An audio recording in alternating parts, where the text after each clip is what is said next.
Okay, it looks like we may be back. I'm going to get that chat down so I can see it. Yeah, we are back on. Cool.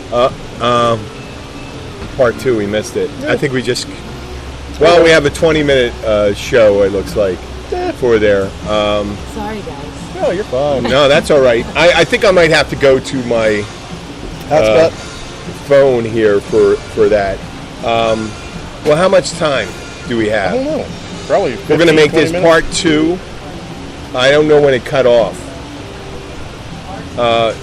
There was a, we're in the Keys and they have tenuous service interruptions. So it's still all in the family, and what I'll do is I'll put part 1 and part 2 to that. That's fine. We don't have to put the music. Do you know how to pin them together? Yeah, I can pin them together. Okay, so you're going to have to listen. What? You just have to give me the raw files, and I'll splice them. They'll show up on your... They're on Spreaker. You can get the raw file on Spreaker. No, I'll get them off you. Oh, you're going to pin it together now? No. Oh, so I'll just send it to you? I'll just copy it and send it to you? Just copy it and send it to me, or tomorrow I'll have all my stuff with me. I'm not doing the bitching anymore, like when I'm getting all angst about it, because everyone does lose out, stuff like that. And I just gave a 10-minute dissertation. I don't know how much. So it's 18 minutes. I think we had about 18, 17 minutes. Well, that's probably about right, because we're at about 18 minutes now, so we might just have a quick little drive. I think we start out. Okay. Well, I apologize. We're coming back. It's like apologizing for a lightning bolt hit you. What the fuck are you going to do about it? So we were talking about Asheville, how it's changing so much. Why did they come? People are coming back to cities to go into. There's these seas of places. Well, they got UNC Asheville up there. Yeah. And a couple other big schools. They've also got the big Billy Graham seminary thing. Oh yeah, and they're really big on hippie stuff.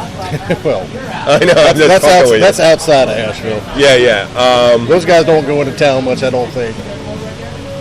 Oh, they do. They do. They go in there to have closeted gay sex.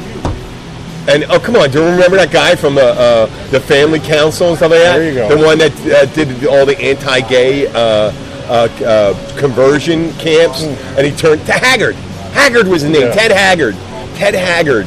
Oh, what a guy! And you looked at him and go, guy. And the thing is, Billy Graham's the only one that really didn't get caught up in all the scandals. He might be one of those guys that really just does it and toes the line. You know what? He didn't get caught in those scandals and stuff like that. But from what I understand, some of the way the kids told him, he was very dismissive of his family when he was doing his crusade.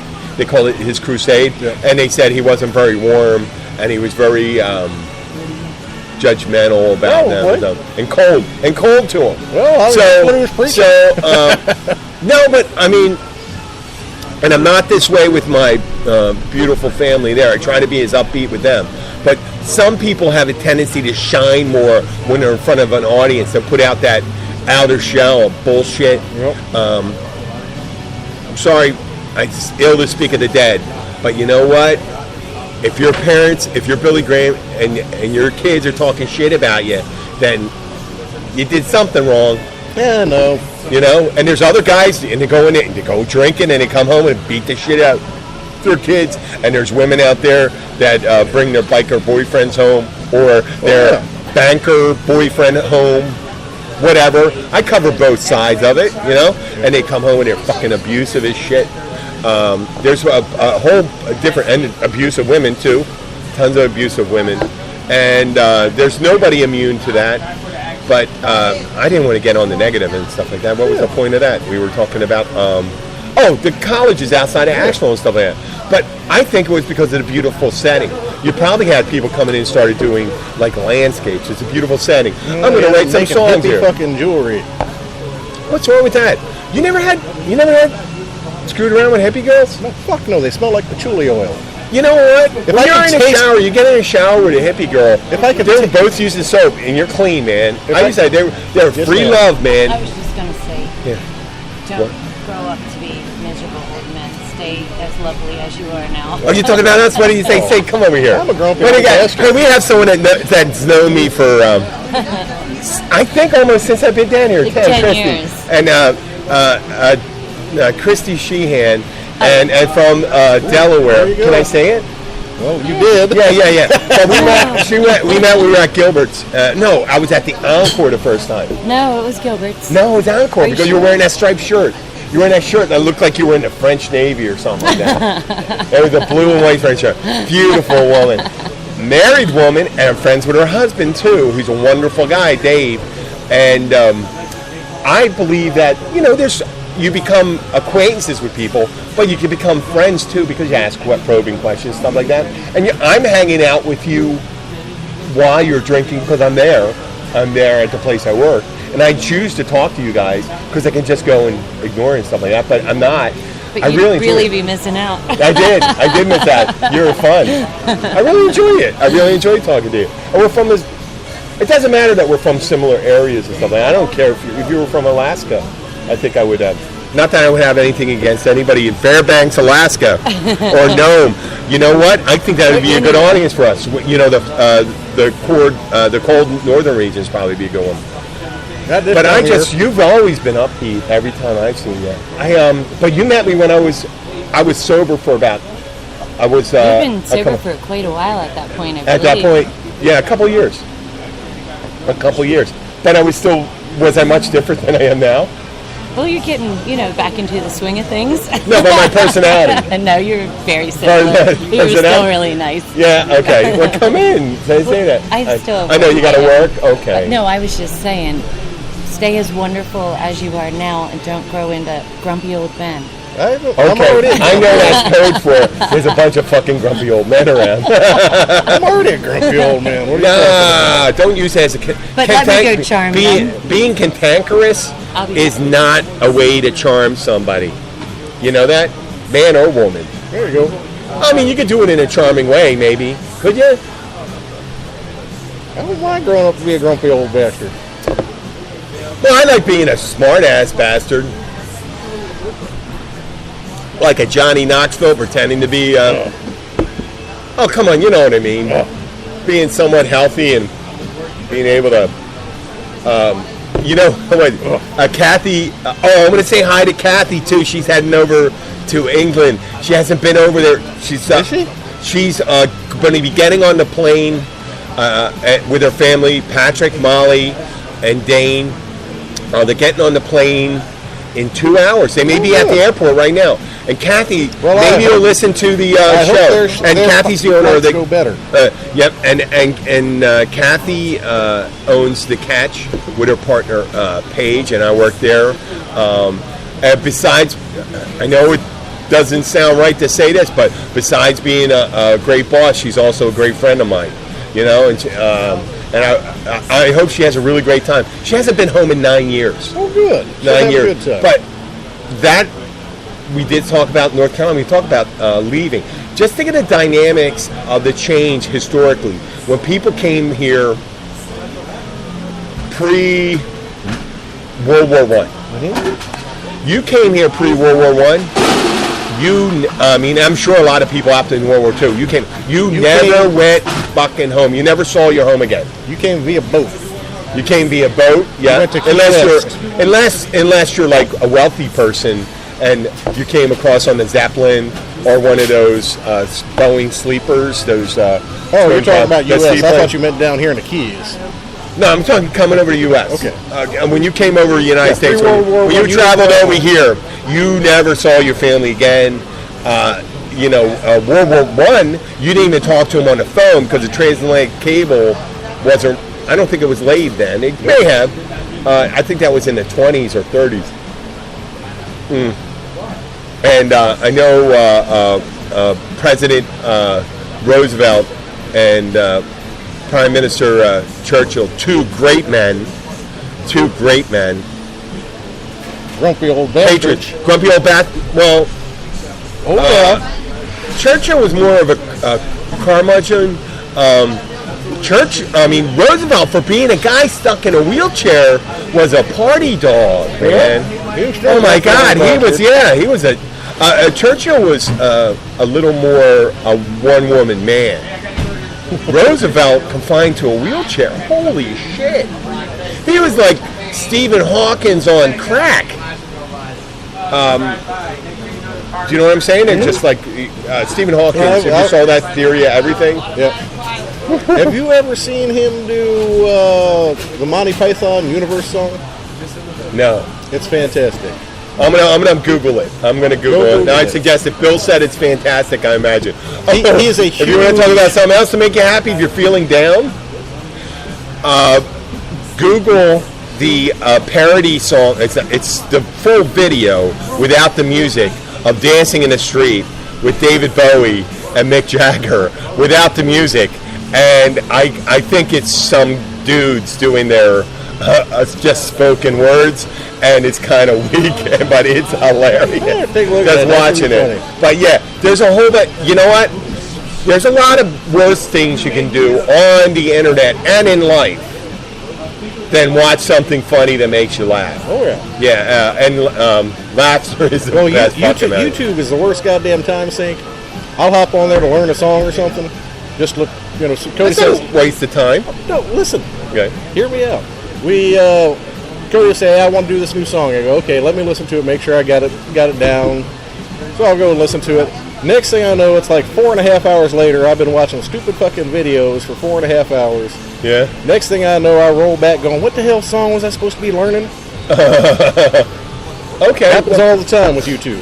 Okay, well, I can see that point. If it's taking you away from your destination, and your destination is knowledge. Yeah, no, you see something on the sidebar and you're like, oh, let me click that. That looks fun. And next thing you know, it's 4.5 hours later and you're like, damn, what was I on here for? Oh, okay. Well, that's fucking right. Yeah. Okay, and you know what? It's funny as hell. Listen, Bill and I had a little discussion before. I understand everyone interferes with each other's elections. I fucking understand that. I know. That's No, but when they started, when we that's what I found... don't get. Why doesn't he just come out and say, hey, you tried to fuck with us, we fucked with everybody else, they fucked with everybody else, everybody fucks with everybody else. Why don't you just say, hey, you tried to fuck with our shit? Stop doing it. Don't do it. Stop doing it. Or at least- and you know what? I disagree with how friendly he's been with him, how he sucked his dick, how he's sucking Putin's dick. But he could have just said, they got us this time. And not even mention collusion or not. Because you know what? That's going to be solved whatever's going to happen. It'll come out with the laundry. The laundry will be washed out. And because he said that, the Republicans aren't going to try to kill that investigation. He should have kept his mouth shut. He should have kept it straight up. He should have said to Putin, if he was smart enough, he would have said, this is what, if I was devious, I would have said, listen, I'm going to appear strong, you're going to appear strong. We're going to be serious. I'm not going to do anything that I won't give you a heads up on. Yeah. If you want to be complicit. If you want to complicit. But he was overtly complicit. The only thing more complicit he could have been if he went over to Putin and if we had a zipper sound. Zip, it was zip, and then and like that. Right there in front of everyone. Yeah. Right there in front of everyone. And you know how bad it is. Yeah, I mean, I don't... When all Fox Network blew up, everyone except Sean Hannity, who of course sucks Donald Trump's dick all the time. I am not... Jim knows me. I am... You're a libertarian. I am pretty much very conservative libertarian. Yeah. Which kind of makes me have lots of joy at what Trump does about tearing everybody down. Yeah. But he did that. I'm like, dude, you fucked the pooch so bad, you might as well got to go out in the middle of Red Square and start banging it. Well, I mean, I think pretty much what they... I think what happened, people saw...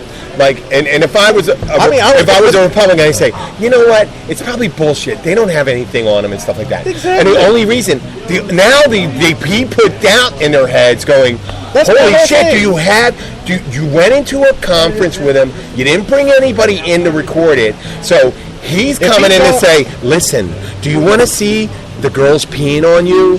Or maybe they have him being penetrated by a strap-on dildo. Or putting on a pig face and stuff like that. The whole thing is, if he went in like he went in with Britain and May and went, fuck you all, okay, this is how we're going to do it, da-da-da-da-da. If he'd come in with... But he did, and the other screwy thing he said, when he said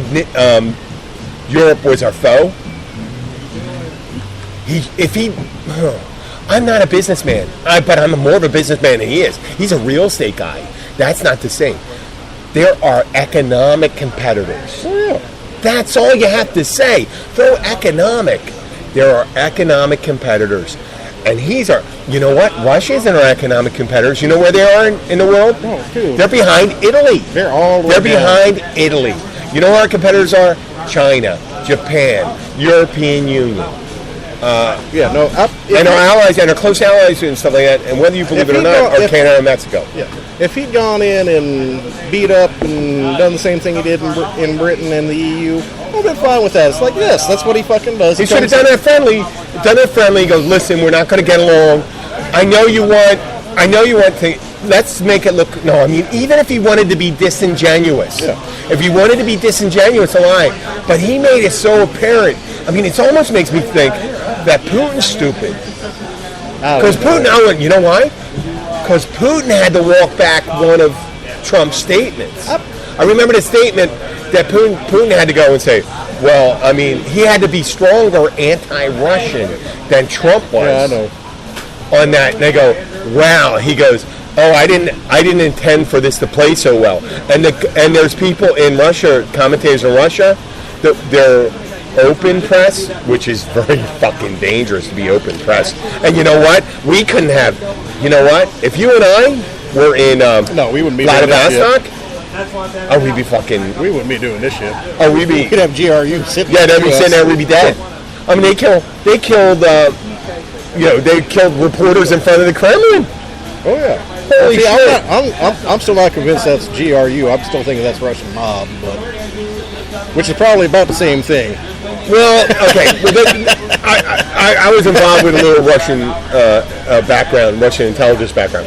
What happened after the fall was a lot of the state-owned companies got divvied up to the party faithful, and they positioned themselves. That's the reason why how many fucking former intelligence officers are worth $80 billion? They purportedly what Putin's one of the wealthiest guys in the world from stealing it, from fucking stealing it and stuff like that. And you know what?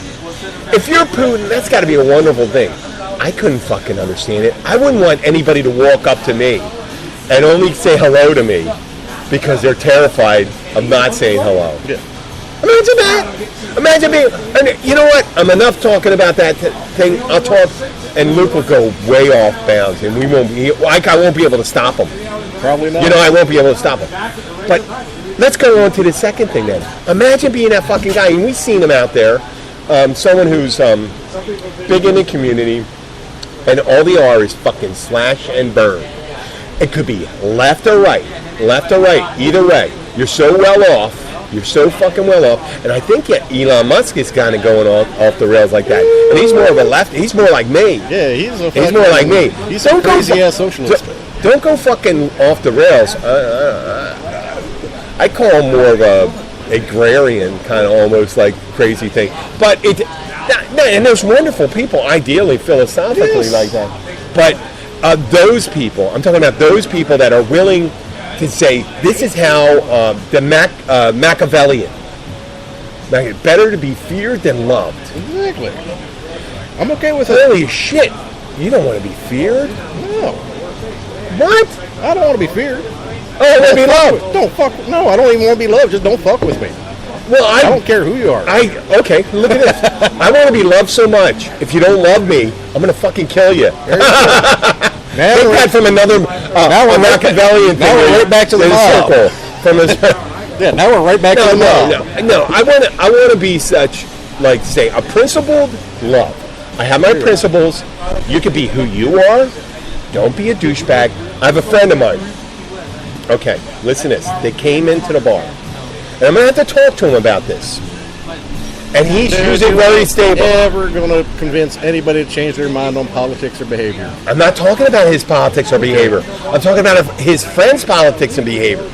He was suggesting this person be a good person to come on the air with us. Oh. Yeah, okay? maybe and not. The person was here. And I'll tell you, Bill, I respect your views. I respect your disagreements and stuff like that. You state them in such a cogent and sane way. I love that. I love my friends like that. My buddy Ed comes in, Ed Carbone, who's an author. He has it, and he gets excited about it sometimes, but he's not a douchebag about it. He's not evil about it. Well, This guy what I said, like about Ed, he's got the basic same mind frame as I have. This is what I think. You can think whatever you want. This is what I think. You want me to share it? That's fine. No, but yeah, I'm kind of like you with the philosophy of sharing it. Yeah. You want to tell me that? That's great. I might disagree with you. I might not. I'm not gonna. But I'm not gonna smack you down and call you an idiot because that's what you think. That's right. Unless you start calling other people idiots for the sake of believing that. A little bit.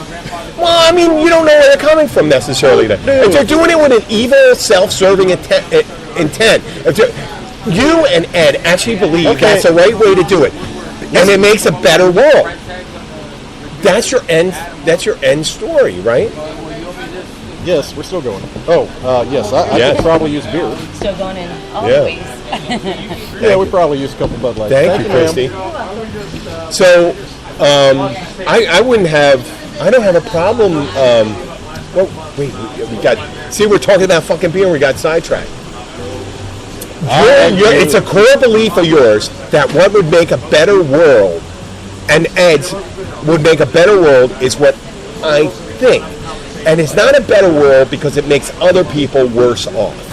It doesn't raise you above or drop anyone below. It's easy for accept. That's a magnanimous thought process, and I cannot change that thought process. Nobody's better, nobody's worse. Yes, and my thought process. If you want to be stupid, then I'll make fun of you. No, but we're thinking about raising all boats, right? Yeah. The rising tide raises all fucking boats. You are very You know, like the way I feel like when women being treated equal and all that stuff. Because like you're libertarian. It's funny being a conservative libertarian. You're very open to the freedoms for women and stuff like that. Exactly, man.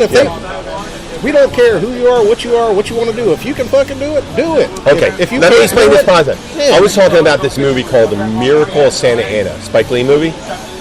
I had a problem with the movie. I love Spike Lee because he directed the movie, but he fucked it up so hard at the end doing his stuff where I understand do the right thing and all that stuff when he did it because he's talking about racism and all that stuff. But this is Miracle of Santa Ana, was supposed to be based on a somewhat loosely attached to a real story. At the end, he turned into kind of weird thing where he talked about a thing at the end. I didn't like that part, not because of the message, because the movie was so different before then, and it made it weird. Well, the guy that they brought, that they thought would be good on the air, he goes, well, we didn't breed them to be smart. No. The most racist shit, and he said like this, I'm not going to have a racist. I'm not going to have a racist on the show. You know, what does racism speak to you? What does it say to you when someone's a racist? Bunch of ignorant motherfuckers. What do they feel about themselves? They feel like they don't like themselves. No, I don't. You can't love yourself. You can't love yourself unless you can love other people. You know that's it. You got to feel bad about a group of people. I feel great about myself. Now, not maybe the situation. I would love to. You know, I'd be loving if you and I were both wealthy. I would love to disagree on this stuff like that. You know what? Fucking guys disagreed all the time. They were who are those critics? Right, Siskel and Ebert. They disagreed. There were guys on 60 Minutes that disagreed all the time. Okay, we'll go back to 1774, 1775. Those guys used to have knockdown. Oh, they hated each other. Fist fights. And they respected each other. But they respected each other. I mean, did you see John Adams? Mm-hmm. John Adams, you seen there, and they're talking and they're going like this, and they thought through it, and they thought through that. You think through the logic of it. What's the intentions does this person have? And Paul Giamatti, was he so fucking good when the way he translated, I don't know if it's hey, who knows if John Adams was that way, but the way he channeled it, the way on his face. You think like he's so passionate about it, and then he goes, and he just sucks it in, and he goes, and he tries to explain it to him and stuff like that. And Thomas Jefferson was so removed from it and almost like antisocial, but brilliant, and a slave owner, but with eternal turmoil saying, well, no, but liberty is, he knew that liberty meant liberty for all. And they go like this, and this is the way the situation is now and all that. And it was horrible. And the people have those discussions. We don't have those discussions anymore. Oh, hell no. It's all, everybody gets programmed by MSN or Fox or whatever. And I think I would fucking love it if you and I were in Congress together and we were on the other side of the aisles and to just sit there and talk. Well, we're going to fucking talk. This is my reasoning. And I trust, and when you trust in the ability, and I saw it today, and I had fear for months and months. But when the Republicans all lined up, and even Mitch McConnell and Paul Ryan came up and said, the Russians are our adversary. They are not going to meddle with our election. We do not agree with that. And you know, this is, and we're talking to our allies. We are your allies, no matter who. And they didn't even mention his name. And you know what happened right before we left? Donald Trump had to go and read off a paper. You know, he was reading off a paper explaining, oh, well, I made a mistake. And stuff like that. I made a mistake. Instead of would, I should have said wouldn't. And stuff like that. But he said exactly what he meant at that time. But the Republicans, I'll tell you something like that. They re-inspired me. Peter King was a firebrand with under Obama and stuff like that. Peter King came up, a congressman from there, and he said it was disgraceful. And another guy from Pennsylvania, a Republican congressman, said it was disgraceful. Not because he was criticizing Trump, to show that they can put a country over party. Yeah. Once we lose the sight of putting country over party, I think we're ready to do it. And you know what? In 2018, 2020, we got to remember that the middle is where we live. The middle is where we fucking live. There's no left and right. The left and extremism of the left and right. We are a country of the middle, and the reason why the middle works is because people have different ideas. Yeah, see, but we're not getting any middle now. Everybody is getting so polarized. No, it convinced me. Oh no, not everyone. Not everyone. A lot of people say, you know what? They rethink George Bush. They rethink Clinton. Republicans, no, and I like Clinton. I know, and they're rethinking Obama. They're saying he didn't do that, and they're rethinking Reagan. And when Reagan said, "Watch out for him," I'm rethinking Reagan. I'm rethinking Nixon. I worship him. Nixon, who was a fucking. Now he went to win the election, but he didn't win the election with help of a foreign power. Okay, this guy is. Same thing with Nixon. He would have won the fucking election. I know. He would have won the election anyway, and I apologize. And he was such a brilliant negotiator. He was a brilliant mind. But one of the greatest presidents. I'll pick him. You won't be surprised. I said this before. Dwight D. Eisenhower. Who was? You know who he was? The closest president to modern times of Dwight D. Eisenhower. Bill Clinton. Probably. Bill Clinton. I mean, without the military service and stuff like that. But Dwight D. Eisenhower was such a level-headed man. Such a fucking level-headed man. And we got to go back to that. And we got to go back to this thing where we got to say, I mean, I understand. If we go too far, in the last election, in the primaries, you know who I voted for? Guess who I voted for. I didn't vote for her. Sanders? Yes. Yeah. And I felt bad because, you know what? I was a Bill supporter. But I realized she was tainted. I was tainted she wasn't tainted because of the things she did, any different than anybody else. And I know Sanders probably did other things because Sanders didn't have that baggage. So I went there. But when it came on, when it was over, I voted for her. And I would have been happy with her because I knew she would have turned it over or something like that. And you know what? In the end, she may have lost, and Mitt Romney someone else may have came up. You know what I mean? Yeah. But you know what? There's a whole bunch of guys. And they're on the left and the right.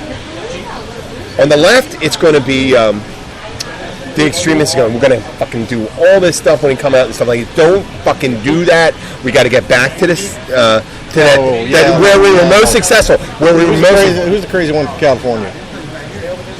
Well, we can't get rid of him right now because we're going to get him out of office, I think. I don't know. You got a whole bunch of flyover states that don't disagree with him. There's too many chances that he could, melt down. The guy has no... Even... I hate Pence. I don't believe he's a Christian at all.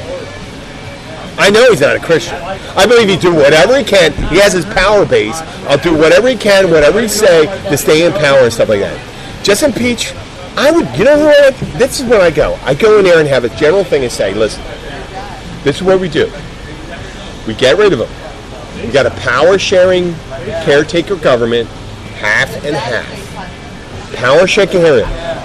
Take General Mattis. Even Pompeo. Yeah. Keep them together. Well, see, now you're rewriting the Constitution. No, you know why? You don't have to, because once you impeach Trump, you can nominate anybody.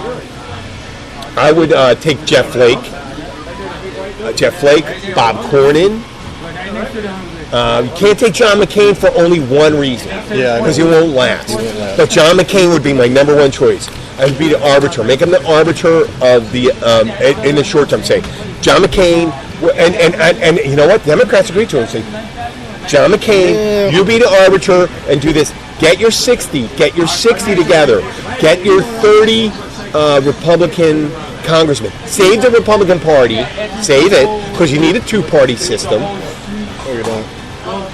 What do you mean, multi-party? Multi-party. But then you have to get like. Then you have to get a coalition. Oh, coalition. Okay, well, I can be made to understand that, but we can't do that now. No. You can't do that right now. I'd say go and do it. We'll give it 50-50. Give the presidency back to a Republican for the remainder of the term. Do a general election and knock out any interference. Start getting our elections together like the British do, 30 days before. There you go. Let's get it ready. And let's get it, you know what?